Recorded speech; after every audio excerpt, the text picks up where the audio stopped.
कैसे हैं आप सब। आई रियली होप कि आप सब बहुत अच्छे होंगे। Welcome and welcome back to my channel Sparima blog. तो आज हम जा रहे हैं एक वादी देखने। ओमान में वादियाँ बहुत फेमस है, बहुत सारी वादियाँ हैं, तो उनमें से एक वादी है वादी बानी खालिद। तो आज हम वहीं जाने वाले हैं। आज मैं सुबह बहुत जल्दी उठ गई थी, बस अभी मैंने नहाया है और कुछ वहाँ जो सामान लेके जाना उसकी प्रिपरेशन की है। तो हमने टारगेट रखा है सुबह 7 o'clock निकलने का। अभी हो रहा है 6:15 और यहाँ से मस्कट से जो वादी खालिद है वो है 203 किलोमीटर दूर। तो मैं फ़र्स्ट टाइम जा रही हूँ। एक बार और गई थी तो रास्ते में से ही वापस आना पड़ा था, क्योंकि वहाँ ज़्यादा मतलब हम छुट्टी वाले दिन गए थे तो वहाँ बहुत ज़्यादा क्राउड हो गया था, तो पुलिस वालों ने और लोगों की एंट्री बंद कर दी थी। तो इसलिए आज मैं जाने वाली हूँ। पूरे ब्लॉग में बने रहिएगा और मैं आपको बताऊंगी कि अगर आप वहाँ का ट्रिप प्लान कर रहे हैं तो आपको क्या क्या कर सकते हैं, क्या क्या लेके जाना चाहिए। और इस टाइम मस्कट का वेदर बहुत बढ़िया हो रहा है, मतलब गर्मी नहीं है। दिन में अच्छी धूप होती है, सुबह शाम अच्छी थोड़ी थोड़ी, मतलब दिन में तो बहुत अच्छी धूप निकलती है, सुबह और रात को शाम को हल्की हल्की ठंड है। फ़ैन बिल्कुल बंद हो गया है। ये टाइम यहाँ का बेस्ट टाइम होता है कि आप वादियों को एक्सप्लोर करो, यहाँ की ब्यूटी को एक्सप्लोर करो, क्योंकि ओमान एक बहुत ज़्यादा सुंदर कंट्री है। यहाँ पे आपको नेचुरल ब्यूटी देखने को मिलती है और इस टाइम बहुत ज़्यादा टूरिस्ट भी आए हुए हैं। तो बस हम निकलते हैं और पूरे ब्लॉग में बने रहिएगा। पसंद आए तो प्लीज़ लाइक कीजिएगा, कमेंट करके ज़रूर बताइएगा। बस मैं रेडी होती हूँ, फिर मिलती हूँ आपसे।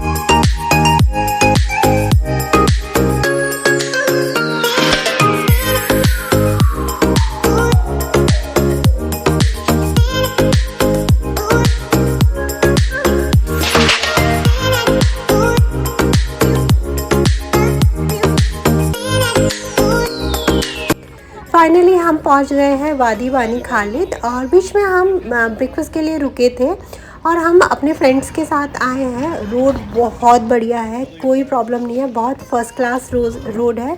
और हम बीच में रुके थे, वरना आपको 3 आवर्स ही लगेंगे पहुंचने के लिए। मौसम बहुत अच्छा हो रहा है, पूरा अच्छी सी धूप निकली है, मगर धूप में अब गर्मी नहीं लग रही है। तो यहाँ हमने गाड़ी को पार्क कर दिया है। यहाँ से हमें थोड़ा आगे चल के जाना पड़ता है वादी के पास, ज़्यादा दूर नहीं है, थोड़ा सा ही चलना पड़ता है। तो फाइनली जो ये वादी है हम आ गए हैं यहाँ पे। और यहाँ देखिए कितनी सारी फिशेस थी, पानी बहुत ज़्यादा क्लियर था।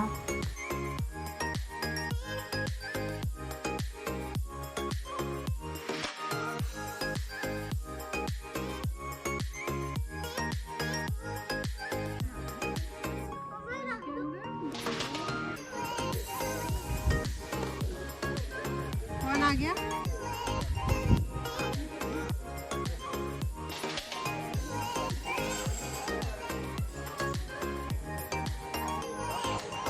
हाँ जी,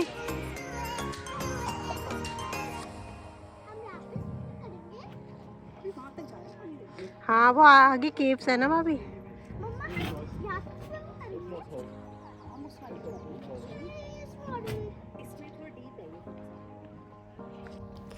तो जो मैंने आपको ब्रिज दिखाया था, ब्रिज को क्रॉस करके हम यहाँ वादी के पास आ गए हैं। यहाँ पे आप आराम से स्विमिंग कर सकते हैं, बच्चे खेल सकते हैं।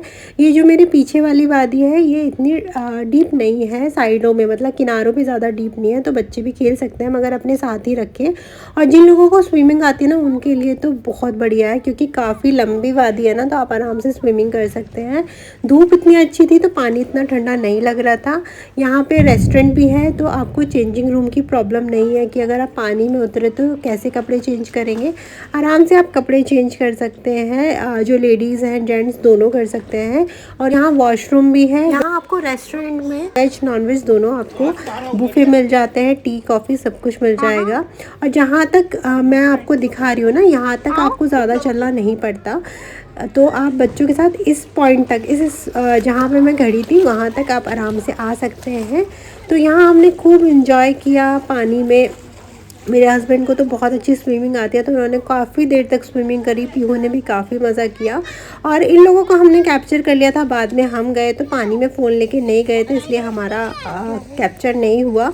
और हम बारबेक्यू लेके गए थे क्योंकि हम 3 फैमिली गए थे, फ्रेंड्स गए थे, तो काफ़ी मज़ा आता है ना सबके साथ बारबेक्यू करने में। तो हम सारा सामान लेके गए थे और ऑनेस्टली बताऊँ तो मुझको पता नहीं था यहाँ पे रेस्टोरेंट वगैरह भी है, बट हम अपना खाने पीने का सारा इंतज़ाम करके गए थे ताकि हमें वहाँ बच्चों को और हमें कोई प्रॉब्लम ना हो। तो यहाँ हम बारबेक्यू लगा रहे हैं। अगर आप यहाँ जाएँ तो मैं तो आपको सजेस्ट करूँगी कि खाने पीने का सामान कुछ लेके ही जाएँ, क्योंकि ऐसी जगह पे थोड़ा आपको महंगा भी मिलता है और वेज वालों के लिए थोड़े कम ऑप्शन रहते हैं, नॉन वेज वालों के लिए तो काफ़ी रहते हैं।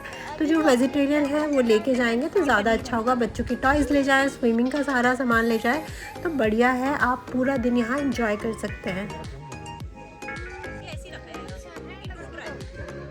ऐसे रखा जाए तो ऐसे क्या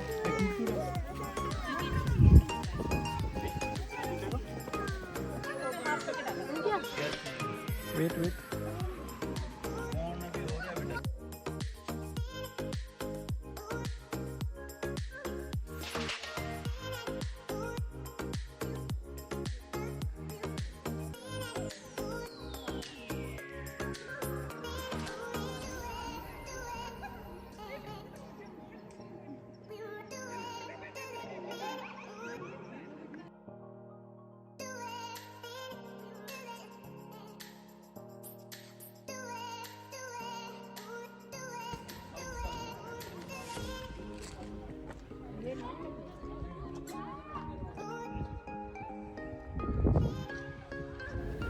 अपना हमने बारबेक्यू लंच वंच करने के बाद सामने ये जहाँ मैं जा रही हूँ ये रेस्टोरेंट है। तो मैं और मेरे हस्बैंड ने आके टी कॉफ़ी पी और लोगों ने कोल्ड ड्रिंक्स वगैरह पी। तो यहाँ चाय पी के मस्त नज़ारों के साथ बहुत अच्छा लगा था। तो हमने यहाँ चाय पीने के बाद फिर हम इस वादी से काफ़ी आगे गए, क्योंकि यहाँ के बाद जहाँ मैं अब चल रही हूँ ना यहाँ बहुत चलना पड़ता है, क्योंकि आगे ना केव है और वाटरफॉल है।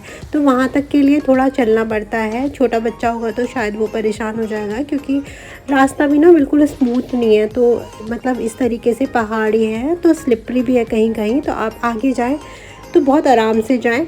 तो बस थोड़ा हमने ट्रैक करने के बाद हमें वाटरफॉल मिला और देखो यहाँ पे बोर्ड भी लग रहा है केव का, मगर हम उस केव में नहीं गए थे क्योंकि छोटे बच्चों के साथ आप नहीं जा सकते, पानी के अंदर से जाना पड़ता है और अंधेरा होता है।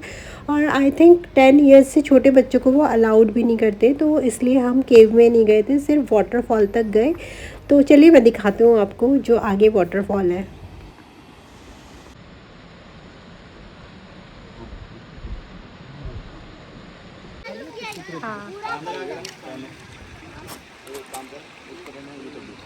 वाटरफॉल से आगे आते हैं तो इस तरीके की भी छोटी छोटी वादियाँ, यहाँ पानी का लेवल काफ़ी कम है। यहाँ पे भी लोग स्विमिंग कर रहे थे, नहा रहे थे और यहाँ पे भी आपको टेंट दे रखा है चेंजिंग के लिए।